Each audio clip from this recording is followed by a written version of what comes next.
No spin, no bias, no censorship. I'm Dan Wootton. This is Outspoken Live episode number 89. Please click and subscribe to our brand new independent news source. Turn on the notification bell and you'll be alerted to our brand new live shows, uncancelled interviews, and special royal episodes. Today, Matt Goodwin is outspoken, revealing how he's teamed up with Nigel Farage to stop the British public being lied to by our officials as fury grows over the egregious Southport Massacre cover-up. And breaking right now, thank goodness, the new Shadow Justice Secretary, Robert Jenrick, has this afternoon had the balls to say this in Parliament. Jonathan Hall, KC, the reviewer of terrorist laws, has said that the authorities should put as much information as they can into the public domain to maintain public trust in terrorist cases, which have the highest public interest. In the void, misinformation takes hold, and that diminishes public trust. Whilst, of course, respecting the judicial process and not commenting on the individual facts of the case, can my right honourable friend explain the reported 2-week delay between the CPS making a charging decision with respect to the alleged Southport attacker and it being announced to the general public? I'll reveal why we must resist being lied to by those in power in my digest next, and show you how the UK has now become a laughingstock with Elon Musk and Joe Rogan using their blockbuster pre-election Trump-backing interview to warn Americans what they don't want to come. Also coming up on the show today, growing fury over Two Tier Keir Starmer backing Dawn Butler despite her egregious racism towards new Tory leader Kemi Badenoch. Our superstar panel, Chris Rose and Jamila Robertson, weigh in. And our Royal Mastermind Angela Levin here with exclusive insight into Prince Harry's terror over a second Trump term. And it is all kicking off, of course, a historic day. These shots out of West Palm Beach, Florida right now as Donald Trump and Melania casts his ballot. And of course, we will have a special US election edition of Outspoken tomorrow.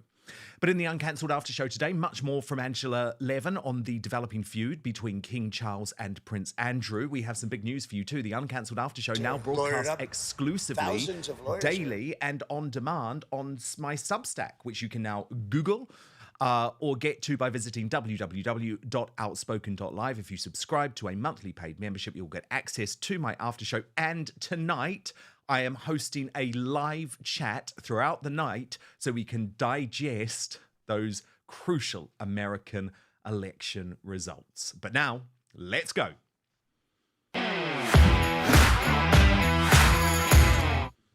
With hours before polls close in the most consequential election in the modern history of the West, the UK is now correctly being used as a warning of hard left woke tyranny by the world's most successful businessman Elon Musk and most powerful broadcaster Joe Rogan.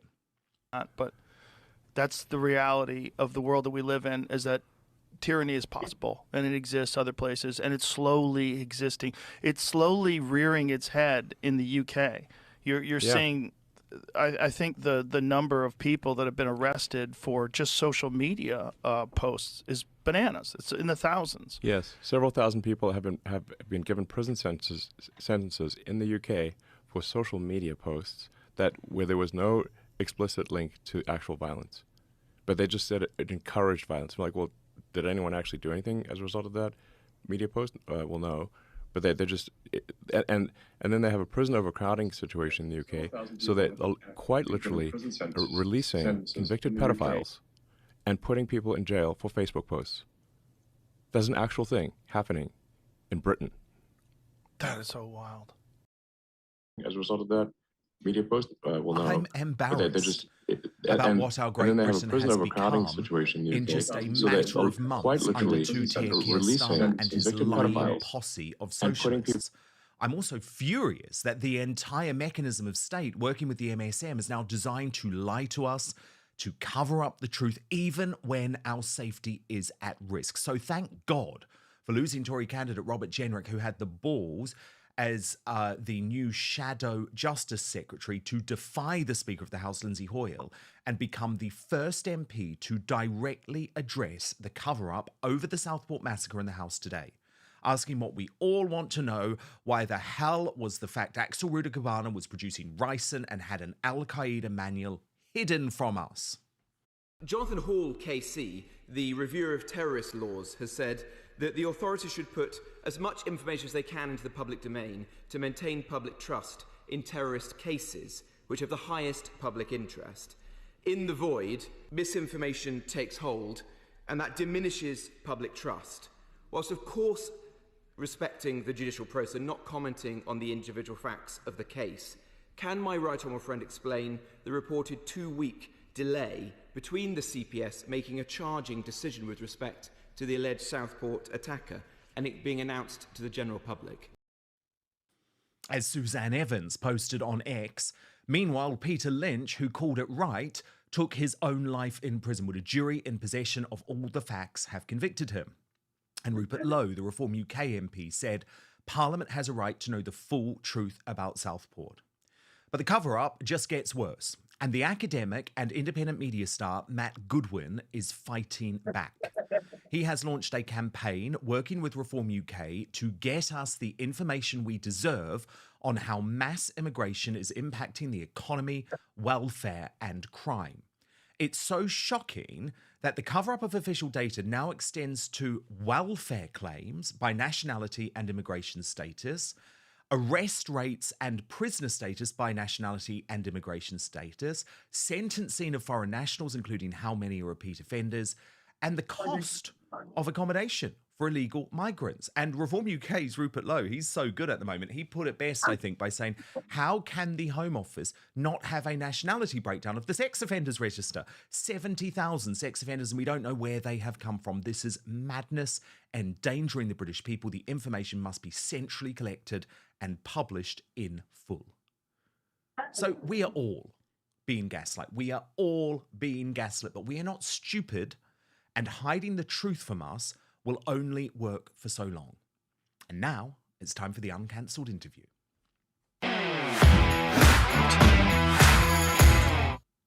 And it's absolutely brilliant to have the Substack star Matt Goodwin with me today. His must-read digest, now subscribed by over 60,000 and growing, and it is in part because of incredible campaigns like this, which I want to talk to you about in just 1 second, Matt. But can I get your reaction first to the breaking news of Robert Jenrick defying the Speaker of the House, Lindsay Hoyle, and finally an MP really going there when it came to the cover-up over the Southport Massacre and Axel Ruda-Cabana?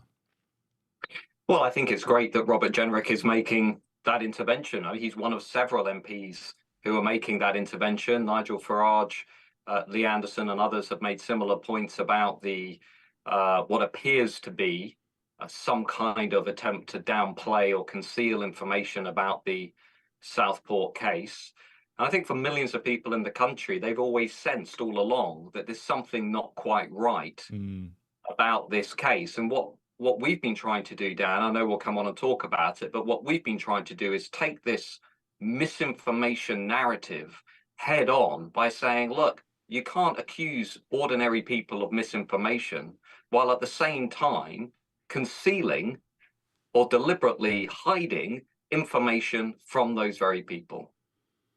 And Matt, there's such an anger in the country, isn't there, about Southport, because it almost felt as if it was like, okay, we're going to terrify you all into silence by locking you up for a post on X, by locking you up for a Facebook post, by locking you up for yelling at the police at a march, and almost try to terrify the nation before this information was released. And for example, the former Home Secretary, Priti Patel, who knows a lot about these things, I mean, she's literally been in the Home Office, said it's inconceivable to believe that Yvette Cooper and Keir Starmer didn't know about the rice and didn't know about the Al-Qaeda manual within days. Well, Priti Patel wasn't the only one. We also had a former counter-terrorism official say that it was likely, in their view, that the Labour Home Secretary, Yvette Cooper, would have known within hours that ricin, or an attempt to produce, to make ricin, had been of relevance to this case. So as I said at the time, Dan, on the Substack, there are a series of really important questions now we need to know, and I think we need to know ahead of the trial in January, namely, when exactly did Keir Starmer and Yvette Cooper know this information about ricin and downloading an Al-Qaeda manual? Was it while they were berating much of the country as far-right thugs? Was it while they were locking people up in prison? Was it while they were clamping down on free speech? And as I say in this campaign with the Reform MPs, just, this is so much bigger than Southport, because what we have in this country is a state and government departments that are really doing something that's quite hideous, actually, Dan. They're accusing ordinary people of not really understanding the modern world, not understanding the complexity of policy. They're accusing them of being bigots and far-right thugs, while they're concealing information, pretty basic information, about things like crime rates by nationality and immigration status, or the extent to which foreign offenders repeat their offending once they're released back into the community. Now, somebody might say, Dan, that the reason they're doing that is because they know what this data shows. They know what this information shows, and they know that if they release it, like Denmark has, like Germany has, like parts of Paris and France have, then it's going to show a pretty negative picture of how mass immigration is impacting our economy, our welfare, our crime. So look, Dan, I'm saying something very simple to the elite class in this country. It goes like this: if you're so confident that mass immigration is as wonderful as you think it is, then give us the information. Show us for yourselves so we can all assess it for ourselves as taxpayers and hardworking, ordinary people. And the problem is, Matt, these stories are very real and they are impacting lives on a daily basis. So, look, I could have chosen, and I know you highlight them a lot on your Substack, but this is just a brand new example, right? A headline from the Daily Mail: Afghan immigrant who fled UK after Taliban came to power, charged with sexually assaulting 14-year-old girl as she walked her dog. And the fact is, Matt, and I guess what your argument is we need to know how many examples of that is going on, because we can read all the individual headlines, but it's utterly critical that we understand how often this is happening. Dan, this is just about truth. This is about giving British people the truth. So if you look at a city like Paris, the data that we have suggests that about 3/4 of all people who have been arrested for sexual assaults and rape were born outside of France. Okay, similar findings in Denmark, Germany, and elsewhere. So what I'm saying to the British state, to Keir Starmer, is we want to see the same information here in Britain, because that case you just listed is horrific. But unfortunately, Dan, there are dozens, if not hundreds more. One of the most read pieces we published was 10 reasons why we should leave the ECHR.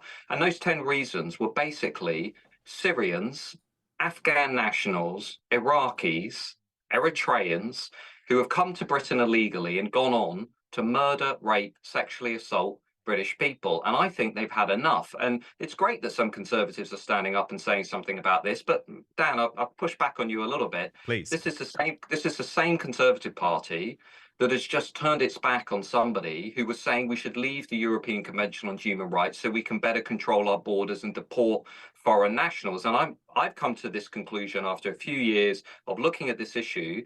Dan, I really think the only answer to this is to leave the ECHR, reform the Human Rights Act, and reclaim judicial independence to become a truly sovereign nation where if you break our laws, if you murder our fellow citizens, if you rape our children, if you assault our children, we will throw you out of the country. It's time to play hardball, Dan. And I think many people out there would agree with that position. That is, accept all of the people in the two big parties. The uni party. Well, no, you don't need to push back on me, actually, because I completely agree. I did think Robert Jenrick was the best person to be Conservative Party leader. But I was actually quite struck by one of your posts on X, Matt, which I'll just read out because I think it is worth sharing. If you think that a Badenoch Conservative Party, which just gave the number 2 job to a Remainer, who rules out leaving the ECHR, and the number 3 job to someone who presided over wholesale liberalisation of the immigration system, is serious about changing Britain, then you're a fool. So presumably the reason that you have partnered with Reform UK in terms of tackling this information cover-up is because you think they are the political solution, or at least best placed to be the political solution. Dan, the only thing the two big parties understand is pressure from outside. Okay, now, like you and like the people watching this discussion, I've watched the country for 14 years under a Conservative Party. I have zero trust in the Conservative Party. What I'm interested in is proof of concept. The only thing the Conservative Party has proven is that it wants to double down on mass immigration. It has no interest in reclaiming our judicial independence. And I'm sorry to say, I've got friends who supported the Badenoch Conservative Party. I wish them well. I think they're deeply naive. I think the appointments speak volumes. I think this is a party that has again refused to listen to the mood in the country. It turned its back on Robert Jenrick and his calls to leave the ECHR. They'll talk the talk, Dan. Watch what happens now. They'll talk the talk. But even Jenrick knows he's now within the Conservative Parliamentary Party that leans so far to the cultural left. They don't care about legal immigration, Dan. They don't care about our judicial independence. They don't care about actually putting the security and the safety of the British people first, which is why I worked with the 5 Reform MPs who, to be frank, I'm not a member of Reform, but I think they've been doing amazing work in Parliament. They've been highlighting this issue. The other one, Dan, that your viewers will certainly know are the young Muslim lads who assaulted the police officers at Manchester Airport. Reform MPs threw full light on that and said, why on earth is this case taking so long? But you can round up and throw into jail people who say politically incorrect things on Facebook and social media. The British people aren't stupid. They can see what is going on. And I think, I'm of the view, Dan, and I don't know if you are, but I'm of the view that what we need is a vehicle, is a vessel that we can use to really ram the 2 big established parties in this country and get them to understand where the British people are, because they've had enough. They are frustrated, they are fed up, and they want serious change. Yeah, and it can't be changed around the edges. I mean, it was so fascinating. I had David Starkey here on Outspoken yesterday, and he's a Conservative through and through. But he wanted Jenrick, and even he said, look, if they do not commit to making some major changes, then I might go and join Reform UK. But one thing he said about Nigel Farage was interesting. I want to put it to you, Matt.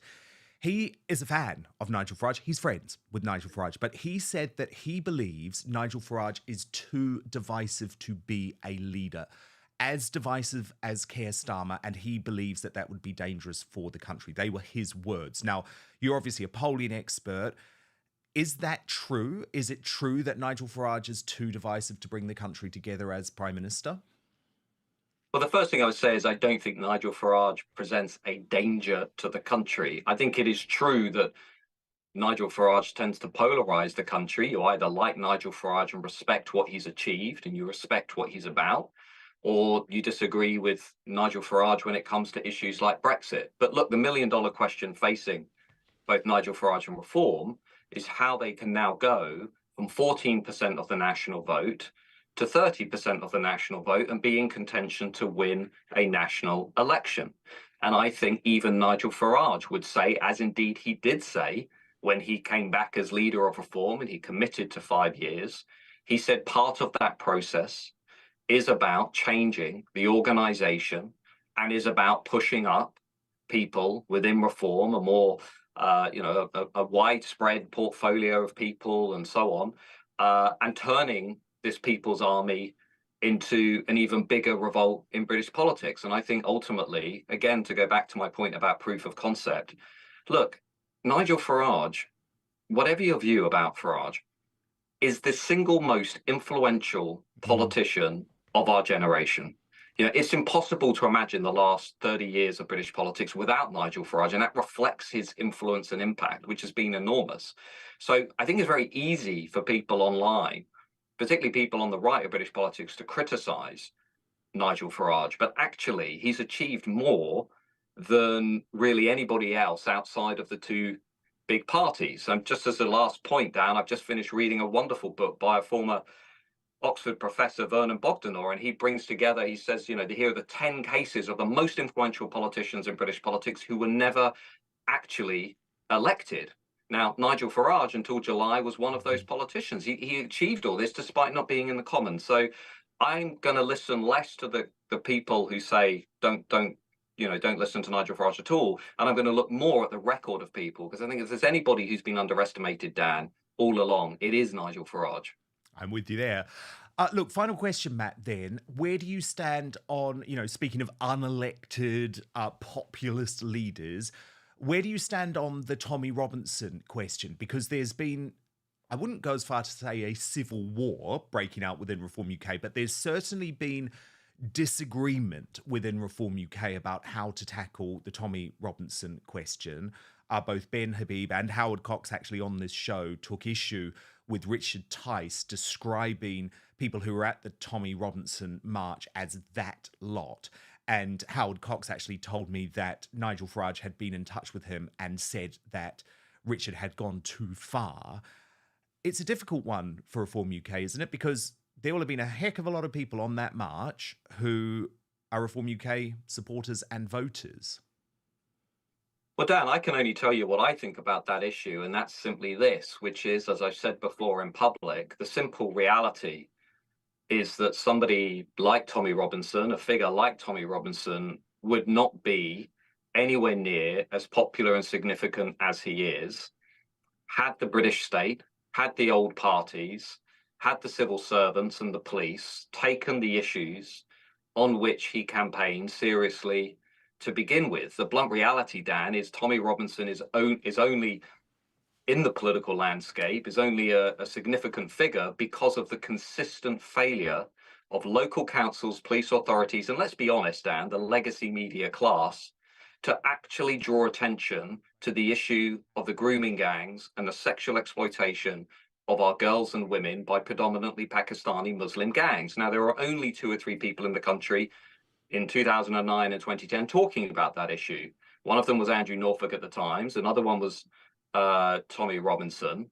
And later on, there were journalists like Charlie Peters and others who continued to draw attention to it. So my view is very clear. Tommy Robinson reflects the failure of our legacy media class, of our politicians, of the state to deal with that issue. So my view is going forward, learn from that lesson, hold the state to account, apply pressure on the old parties, ensure that this hideous industrial scale rape never happens again. And by the way, Dan, if you hold dual nationality and you were convicted of grooming, my view on this, I've written about it in the Substack, you should be deported from Britain. We should be applying pressure through international aid and visa schemes to force countries like Pakistan to take criminals back and get them out of the UK, especially criminals who have assaulted and raped our children. I don't think that's a no-brainer. It's a no-brainer to me. I don't think anybody in the country of reasonable mind would disagree with that. So that's my view of that issue. I don't see it as polarizing and as divisive as some. Absolutely fascinating, brilliant analysis. And of course, go and join the growing army at mattgoodwin.org. Congratulations on 60,000 subscribers. That's huge. And congratulations on a great show, Dan. I always enjoy joining and talking about these issues with you. Good luck to you as well. Thank you so much. Thank you. That is Matt Goodwin. Yeah. And now, time for our superstar panel.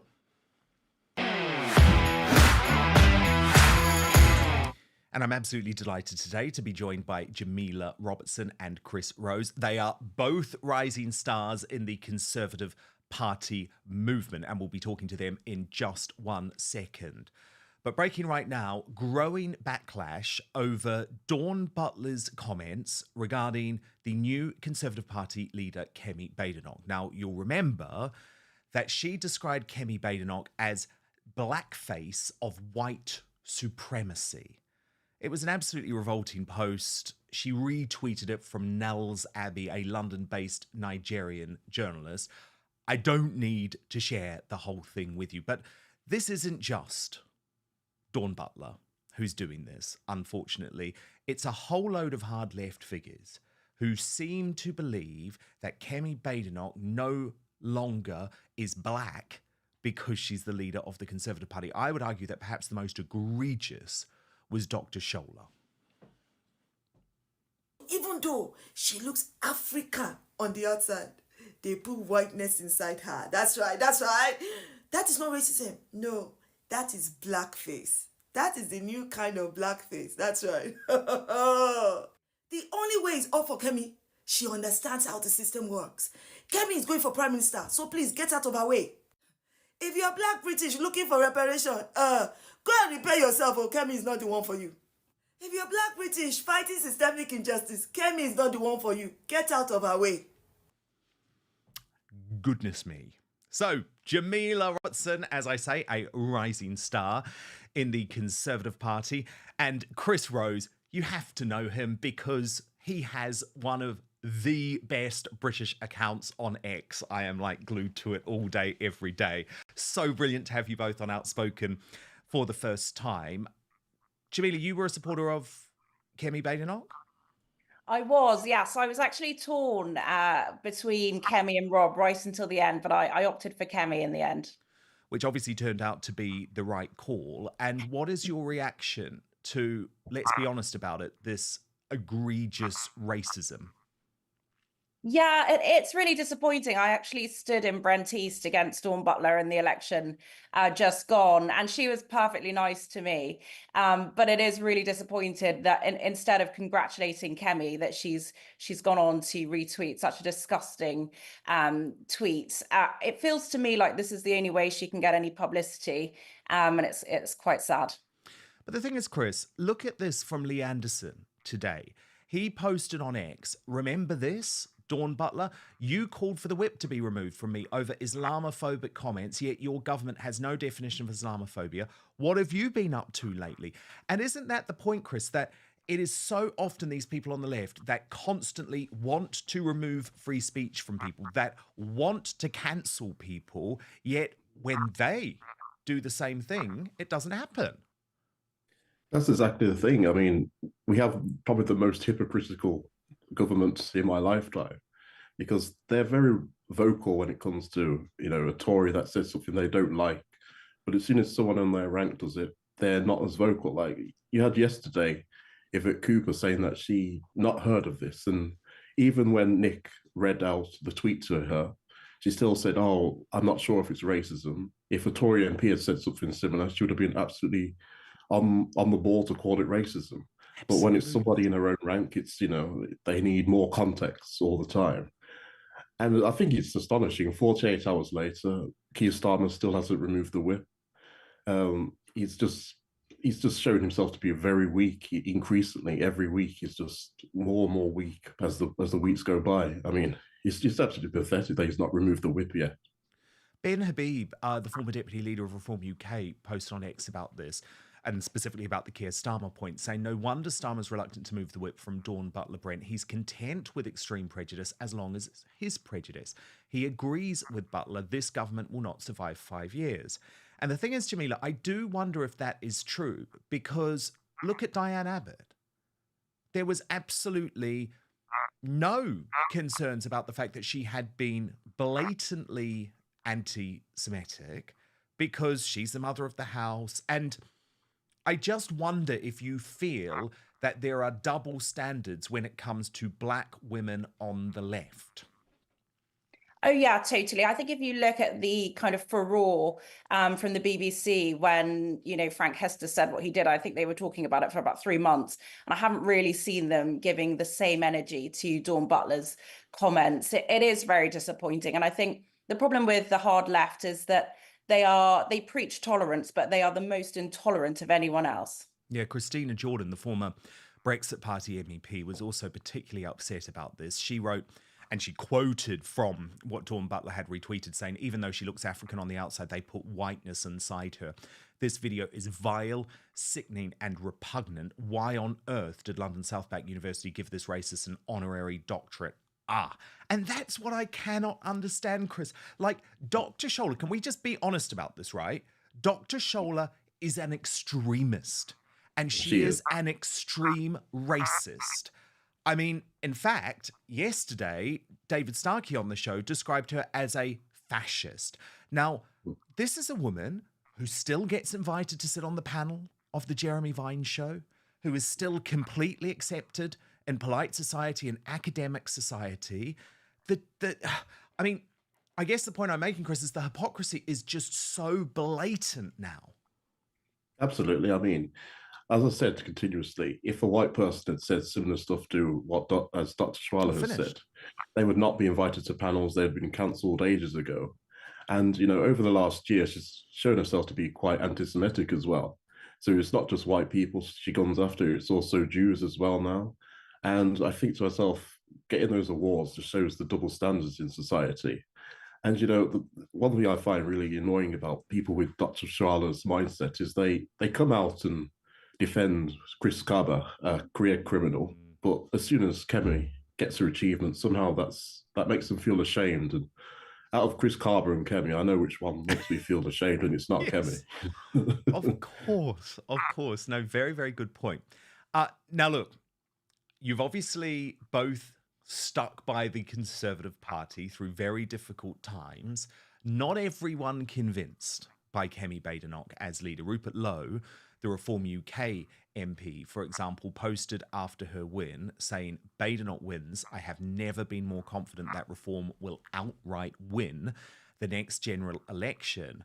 And Nigel Farage, who I believe was much, much more concerned about the threat of Robert Jenrick sort of outflanking him on the right, had this to say about Kemi. As projected, and indeed delivered, Kemi Badenoch is the leader of His Majesty's loyal opposition, which means the Conservative Party have turned their backs on the idea of leaving the ECHR because that's what Jenrick stood for. What you're going to get with Kemi Badenoch is more of the same.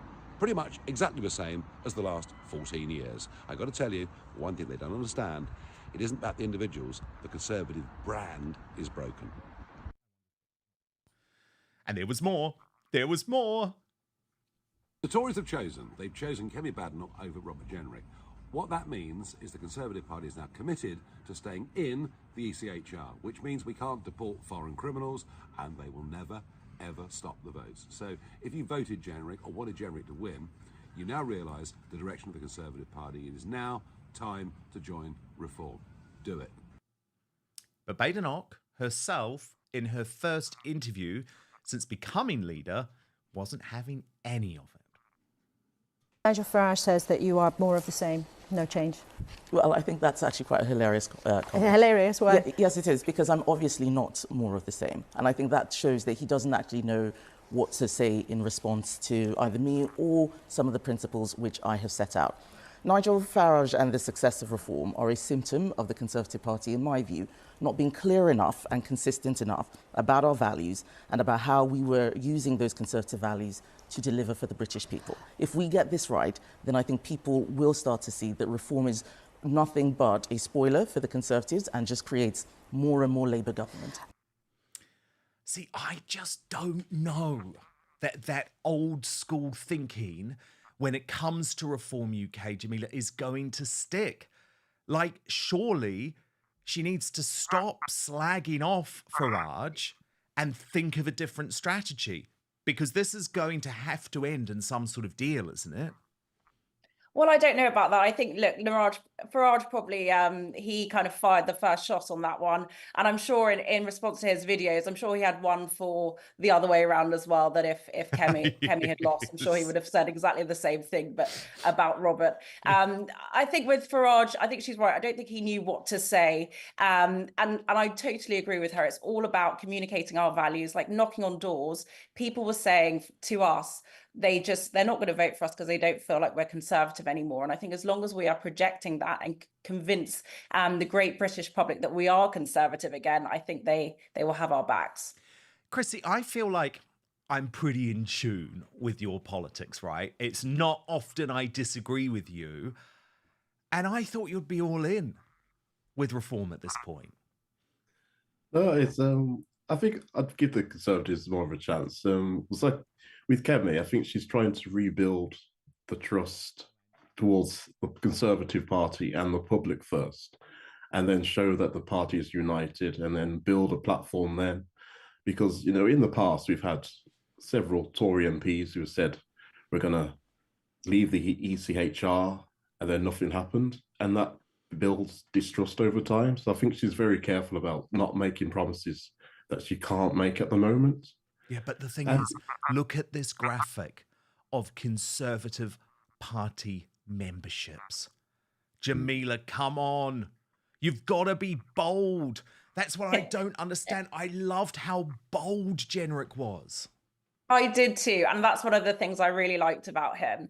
But I think under Kemi, we are going to be bold. I think she's going to be a slow burn. She's going to get back to basics. And one of the first things we do need to do is try and show everyone our brand and rebrand in a way that gets people joining us again.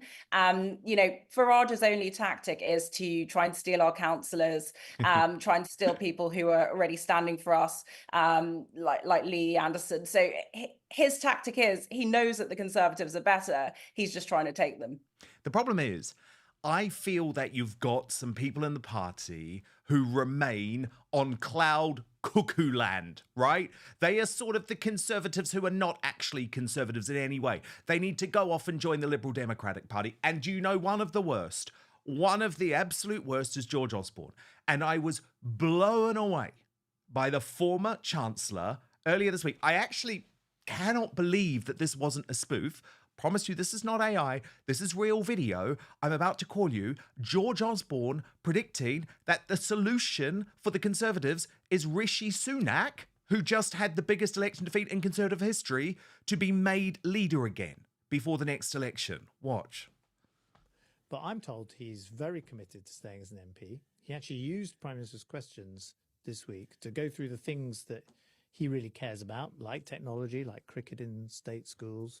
And I've heard it said, well, maybe, the party will turn back to Rishi Sunak in a couple of years' time. That maybe he will actually be the Tory party leader at the next general election, right? And the polls already suggest that he's more popular than Keir Starmer. And you often hear from MPs the view privately, whoever we pick now anyway is not going to be the person who makes it through this parliament, because the Tory party often ditches its leader if they don't do well.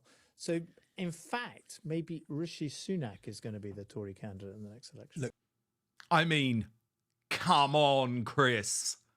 And you have to deal with sort of delusional fools like him who are just not in touch with where the British public are at all.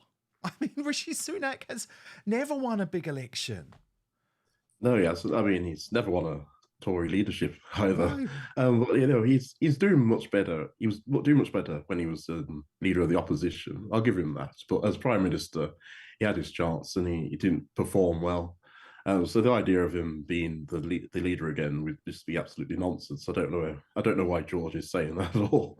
I disagree with that. And I do think the Tory party, I don't think they'll be as quick to ditch their leaders now because there's much fewer MPs. So I think they'll think a bit more and not be hasty, because they've been hasty in the past with Boris Johnson, and I think they still regret that, to be honest. But Jamila, then we also had this week William Hague coming out against Donald Trump and supporting Kamala Harris. Michael Gove, the new editor of The Spectator, also said he wanted Kamala Harris in power. Now, look, I know Trump isn't everyone's flavour, right? I get that. He's my flavour. I am absolutely hoping and praying that he wins tonight. I think he's the only person right now who can save the West. But do we really need Conservatives coming out plumping for Kamala Harris when we know that the UK will be treated so much better under a Donald Trump administration? Oh, and plus we also have the beautiful thing that Chris referred to earlier today, that David Lammy would have to go and shake hands and bow down to Farage, the man who he previously referred to as a Nazi. I'm actually a bit disturbed by the fact that a lot of Conservatives are publicly saying that they're backing Kamala Harris. I think it's one thing to think that and say it at your dinner party or whatever, but to come out, we are Conservatives, we should be united on that. Also, Kamala Harris, I understand the appeal if you're of that kind of left-wing liberal mindset, but for me, every time she speaks, I don't really hear much depth, and I would be very worried about what. Yeah, I'd be very worried about the world and the security of the planet under Kamala Harris. I think that's kind of a scary. Well, Chris, they've had a puppet president though for the past 4 years, haven't they? Precisely. Oh, have we lost you, Chris? Oh, sorry. Yeah. I was going to say we've had a puppet president, Chris, for the past 4 years, haven't we? We absolutely have, and I think I would hope the US goes in the direction of Trump, because I think we should warn them that they should stay away from Kamala, because they might end up with a Starmer-style government where they regret it, it's incompetence, and they end up being in prison for putting up posts on Twitter that they that are a bit naughty, as they say. And their free speech is a lot better than ours, and I do think a Kamala presidency will try to destroy that as much as they possibly can. Oh, absolutely. I mean, she's literally said it. She's literally said she believes in social media censorship, and that sort of chilling threat that has started here in the UK, but which has been, I guess, there's almost like, there's that final dam in the US with the First Amendment. I fear that under Kamala Harris, it would burst. But look, it has been so wonderful to have you both on the show. Jamila Robertson, rising star of the Conservative Party, and Chris Rose, who is just one of the stars of X in the UK. It's so great to have you both today. Now, stand by. Angela Levin is up with some breaking royal news. Queen Camilla, can you believe this? Now she is unwell. So what's really going on, and should we be worried? Because she's had to cancel an event this week. Angela will give us all of the latest news in just one moment. First, though, hot flashes, sleepless nights, weight gain, joint pain. I know a lot of you are dealing with or have dealt with these symptoms, especially the women in the Outspoken family. Now, obviously, I can't say I've experienced menopause firsthand, but I've heard so many of you talk about the challenges that come with it. And I'm coming to you with good news today. Angela, your camera is covered. Now, most of you have heard me talk about Verso. I've been taking their product for months, and it's been absolutely transformative for me. But today, I want to focus on all of you amazing women out there, especially those dealing with menopause or perimenopause. I've heard from so many of you about how tough this phase of life can be. Well, Salbean by Verso is designed to target those symptoms head on by addressing the root cause. It's formulated with ingredients that are proven to increase NAD+ levels in the body. That's huge because NAD+ is what keeps your cells healthy and energized. But it drops off as we age, and especially during menopause. Here's the thing, boosting NAD+ can make a big difference in how you feel. Women who've taken Salbean are reporting some pretty amazing changes. Hot flashes disappearing, more energy, joint pain relief, weight loss, and mental clarity. I've even heard from some listeners who've told me their periods have come back or have become regulated, and they feel like they've turned back the clock on aging. The ingredients in Salbean have been shown to balance hormones without going the traditional hormone therapy route. It helps with inflammation and metabolism, which is especially helpful for managing weight and keeping you feeling your best. Plus, these research-backed ingredients have been shown to improve bone health, which is crucial for postmenopausal women at risk of osteoporosis. What I love about Salbean, and I think you will too, is that it doesn't just mask the symptoms of menopause, it tackles the root causes of aging, helping you feel stronger, healthier, and more energized from the inside out.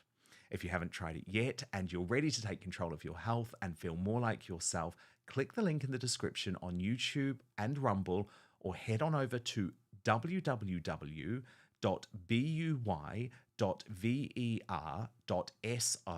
and use the coupon code OUTSPOKEN at checkout to save 15% on your first order.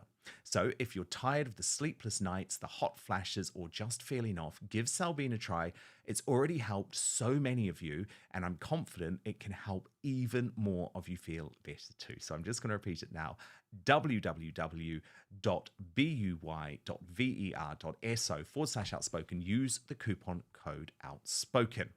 But now I've got to tell you about very exciting news ahead of the US election. Tonight, I am hosting a live chat exclusively for the Outspoken community. And believe me, I'm going to be looking very tired tomorrow because I am going to be up all night, hopefully with you, analysing, discussing, having a laugh, and also hopefully enjoying the British media personalities like Emily Maitlis and John Sopel and all the Channel 4 guys, Christian Guru Murthy, who are going to be absolutely horrified if Donald Trump wins.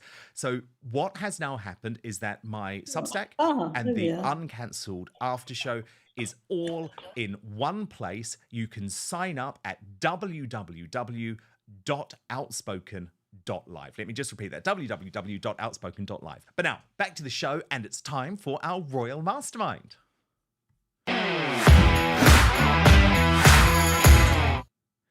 And breaking right now, sources say Prince Harry is becoming increasingly terrified about the possibility of a Donald Trump victory. Let me bring in Prince Harry's biographer, Angela Levin. Now, Angela, so great to have you back on Outspoken today. What are you hearing? Because we know that there is this ongoing court case involving Harry and his immigration records. Do you think he is concerned about this growing threat of a Trump presidency? Oh, yes, I think he's terribly concerned about it because, as we know, his relationship with Meghan is a little bit wonky, dodgy, and he's sort of stuck, isn't he? He hasn't really got a home. I don't think he seems to be much at home in Montecito, and he certainly can't rely on getting homes in London. He might be able to go into a hotel, but I don't think people want him. And I heard today several of his friends have decided not to have any more relationship with him because he's been so rude about the royal family that they can't bear it. They think it's completely wrong, and they've just told him to get out of it. So it's a good lesson. You can't actually behave badly to friends you've had for a long time and then suddenly expect them to come back and think that they would like all the rude things you've said. I mean, apparently they won't say what it is because it's been so rude. And so he's obviously in a very difficult place. But if he's done everything correctly, he's got no need to worry. If he hasn't, if he's been sheltered by Biden and co, if he hasn't done everything perfectly, then there will be trouble. I mean, the son of thing is he says that... Eric Trump. Yeah, Trump, they don't care, actually, because he and Meghan don't count for anything. But I read something in the paper this evening that actually... his father has said that we'll have to see if they know something about the drugs. And if he's lied, they'll have to take appropriate action. So it's more serious than what Eric has said. It's on the table. It definitely is on the table. And that's what's so fascinating to me. I mean, look, you're giving Harry the benefit of the doubt, I guess, because we haven't seen it. But if you just think about it practically, Angela, there is no way the guy wrote on his immigration entry form, oh yes, I did lots of illegal hard drugs with Courtney Cox in America. Like, there's just no way he did that because there would have been a big concern and his lawyers would have said, are you absolutely crazy? What on earth are you doing? And he would have had immigration lawyers who were looking after this. But the problem is his stupidity, his arrogance, his front was actually writing about it in Spare because now he can't deny it. Or he's going to have to say, oh no, Spare was a whole load of made up nonsense, which, let's be honest, on the whole it was. No, but he has said that. He's actually tried to get out of that and said, well, I said that sort of thing because I wanted to sell more copies.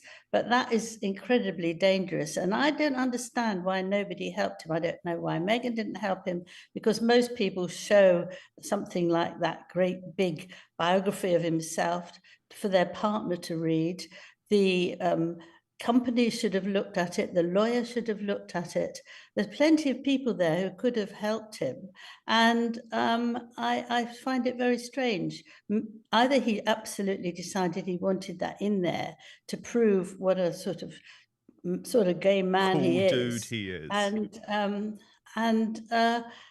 Or not. I mean, it's very difficult to understand it. He's made it very, very, very difficult for himself, as he had about shooting Afghanistan's. Why did he say that? Because more people are after him and he needs more protection, and that makes him very nervous. Exactly. I mean, I'm sorry, the guy's a fool. Can I just be honest about it, Angela? The guy is a fool because he's made such a big deal about his security, not having security. Then he goes and makes himself the #1 target for the Taliban and for Al-Qaeda. And we know that Al-Qaeda is developing again in Europe. So the guy is a fool and he has put himself at risk. What's interesting, Angela, is what you're saying about his old friends, though, because there had been some hope that some of the friends in Britain who he had ghosted were going to be at least open to taking Harry back. But it's interesting. I spoke, this was a couple of months ago now, but I spoke to one of his old friends from back in the day, and God, they were so negative about him. They were so negative about him. And interestingly, they have all sided with William. Yes, I'm not surprised at that. And I think they would also be with the royal family, because they would have gone round, they would have seen them, they would have been able to analyse them themselves. And perhaps some of them were to do with them, the army, and they just find that very difficult. I think it was a very foolish thing to do. But to come back to people after a long time, where you haven't been bothered with them and you didn't want any notice to be taken by them, suddenly to go back and want to see them again, people aren't going to be just sitting there waiting. And I think they feel rather snubbed. And so why should they actually drop everything and help him? Because I think he is in a very difficult time now, but that's his own fault. And Prince Harry's not moving to Portugal after all? No. This is very interesting, actually. I never thought they would be going to Portugal, because I couldn't imagine Meghan would. But what they're going to do, that's their first house they've bought, and they're going into the property business. So they are buying lots of different of houses, small and big, and to make a load of money. So they'll use the Netflix money that they have, and they can then, keep people in there. So it's a financial play. It's a straight financial play. Yes, it seems to be like that. Okay, well, that's fine. I think that, that's all right. I don't know whether they would actually pop into their house that they're getting and just see the cousins, but I don't think they will, actually. I think that was just another thing to get them on the front pages. Angela, you're being told that Harry's pursuit of legal action against the Home Office is putting or blocking any hope of a reconciliation with the King. Yes. Well, apparently the King, as any father would feel, he wants to get closer to his son, and he does really want to see the grandchildren. But it's very difficult for him to do that, because if there was that connection, maybe the Home Office would bring him into the problem of what's going on, and actually involving taxpayers with paying for Harry's safety when he's not doing anything for the royal family. I think that's the problem, and I don't think he wants to get tied up with that.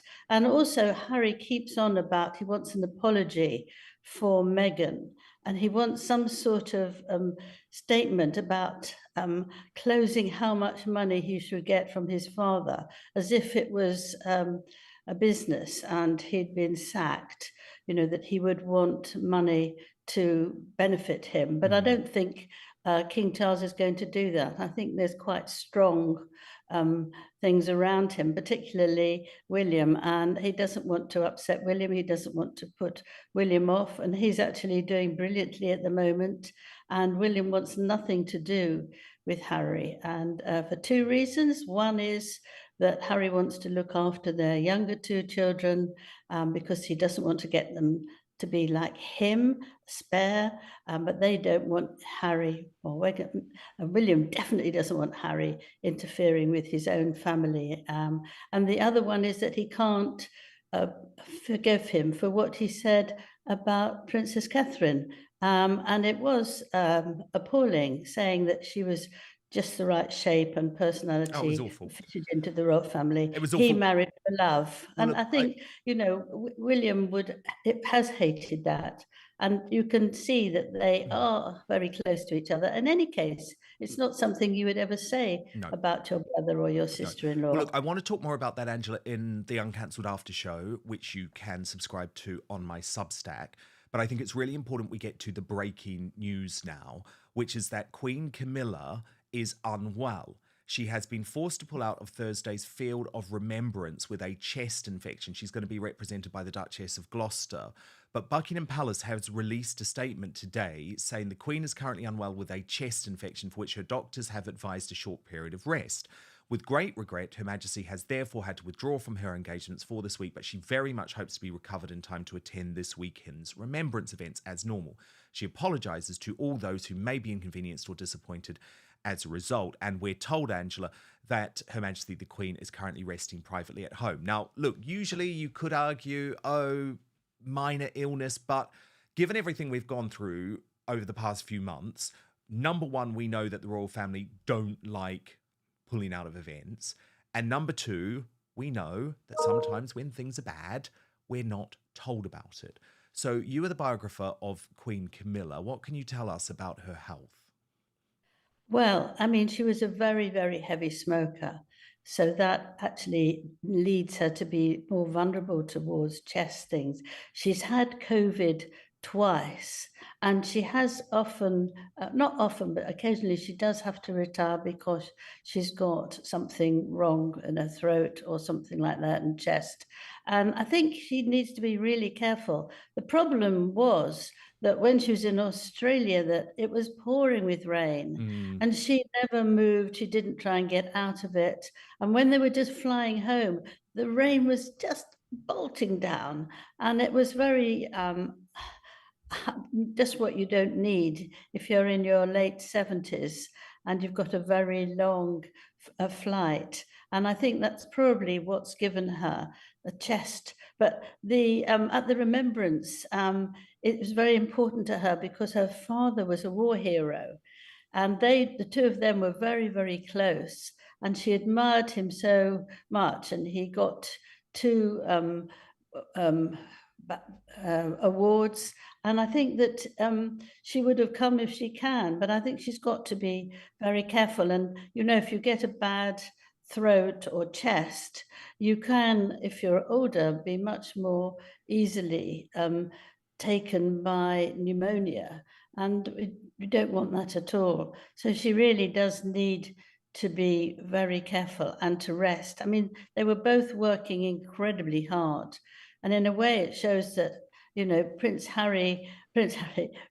King Charles went terrifically, strongly there. But I mean, she maybe is a little more fragile and has worked so hard, the tiredness of being different time and non-stop working, loving it. But actually, it is a lot for someone of her age and vulnerability. Also big news about Catherine, the Princess of Wales. Revelations that she has actually become more interested, quote, in her faith after being diagnosed with cancer and undergoing chemotherapy. Now, of course, Catherine revealed her diagnosis in March, and a friend of the family tells Robert Hardman for his new book, I would say that things are more hopeful there. Now, they say hopeful, I guess, because the late Queen Elizabeth II was always quite horrified that Prince William wasn't particularly keen on religion. And the book actually describes him as a modern young man and says he gets embarrassed by certain aspects of ceremonial and religion. So this is nice, isn't it? Catherine turning to God. I guess it's something that happens a lot when you go through one of those really difficult periods. But you say, Angela, that she has always been interested in faith. Yes, I mean, she was a child. She would go to church, and I think she enjoyed it. And I think she's somebody who would appreciate that. Now, also, her father-in-law, King Charles, is a devoted religious man. And I think that over the time that they have had cancer and all the treatments, they can talk and really help each other. I don't think for a moment he would try to persuade her to come to church, but she has actually, they went up just a couple of months ago to Scotland, just the two of them. And she went to church with her father-in-law, and William came too. So, I mean, he is supporting her, which is very good, because often people who don't feel that they want to go to church don't turn up, but he's absolutely there for her and will look after her in any way. And I think she's probably thanking God for keeping her alive and for her to be with her children. We don't know how badly ill she was, but because she's still having treatment, or not actual treatment for cancer now, but they're watching her very, very carefully, and she has to be, she can't work anywhere near as much as she would like, that she's very grateful that she's alive. I think anyone who has a really bad illness and recovers that, they are more than double happy to be alive still and to appreciate, the trees, because she loves nature even more than she used to. The trees, the grass, and all the nature, and very, it calms people and makes them feel that the world is worthwhile. Yeah, beautifully put. Now, Angela, can we just talk about Prince William in South Africa? It's just amazing seeing him grow into his role, become so much more confident, and even just the way he looks, the way he dresses, the way he engages with people, something has really changed for William over the past year. Maybe it's because things were put into perspective during Catherine's cancer battle. But if we have a look at him in South Africa, I think you'll know what I mean. Angela, talk to me about this trip. Well, I think he's absolutely delighted to be there. He's very, very keen on the Earthshot Prize, and he wants to go over there and talk to young people for all their ideas, because they are the future. That's what he feels. And if they come up with really good ideas, each of them gets £1 million divided up to help them over a year to produce the idea that they've got. What I find very interesting is that what he said to the young people who he was talking and joking with was almost exactly what Prince Harry said in September when he went to New York and was talking about the Diana Awards, that it's actually the young people that make things great for you. And this is what Prince William said: "You are the future change makers, the leaders, the people going to make the difference going forward." And I think that's what he feels. He's very keen to move forward and not let all the bad things in the air affect us more than it absolutely has to. But what I found extremely interesting and sort of half hidden is that he has got an amazing new job. Yesterday, he was seeing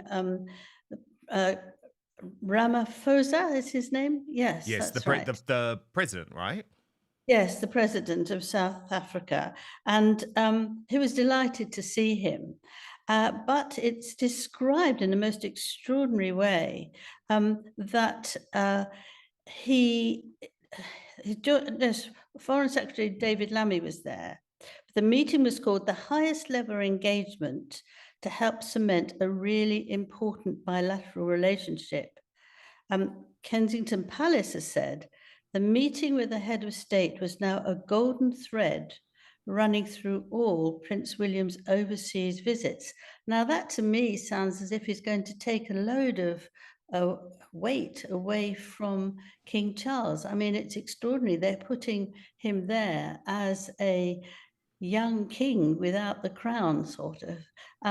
So he's stepping up. He is stepping up. And he's doing a great job, Angela. That's the thing. There was a little cute detail as well, actually, if we just have a look at this story from the Mail Online. and it said Charlotte's gift to her papa Yeah. was a friendship bracelet. And look, there William is, and you can actually see up close, there is the bracelet. And you know, this is the big trend, Angela, because it's a Taylor Swift thing, isn't it? And there they are at Taylor Swift. And so they used it together. And while you're talking about that, Angela, I'm just going to show you some of the other pictures of Prince William, because I just think you'll see how confident and happy he was looking. This was yesterday when he was playing a rugby game, but it's really just a different sort of William. What's interesting in that now is that he was always quite shy and quite introverted, and now he finds it very easy. I mean, when he goes up and these two young boys rushed up to him and was going to beat him and play football and fight him, and he just let them do it as easy as possible. There they are. And he was laughing and he enjoyed it. And he finds it now much, much more easy to talk to people. And he's very gentle and he's kind. And he feels I'm sure this is what he feels he wants to do. And he's got it. And I think a lot of that is thanks to Catherine, because he didn't want to be king when they first met at university.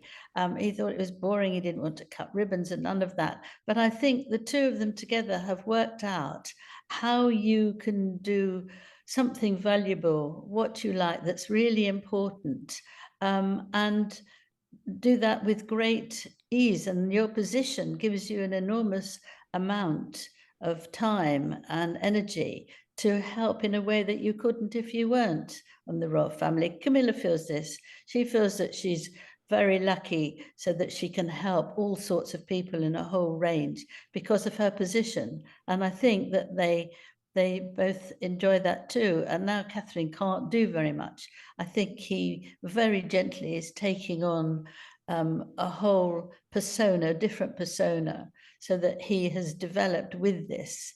And as soon as she can come back for anything, she'll be there. But in the meantime, she doesn't have to feel bad that he's taking over and doing his absolute best.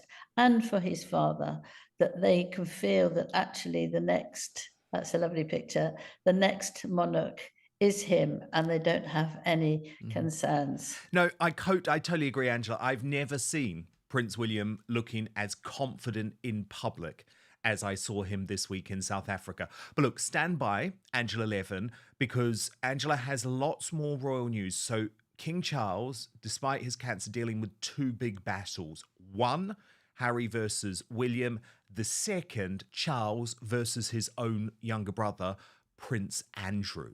And you know, it's very important to me that we have a safe space, not patrolled by big tech, where censorship and control runs deep. And so the big news, the big announcement this week is I have relaunched www.outspoken.live.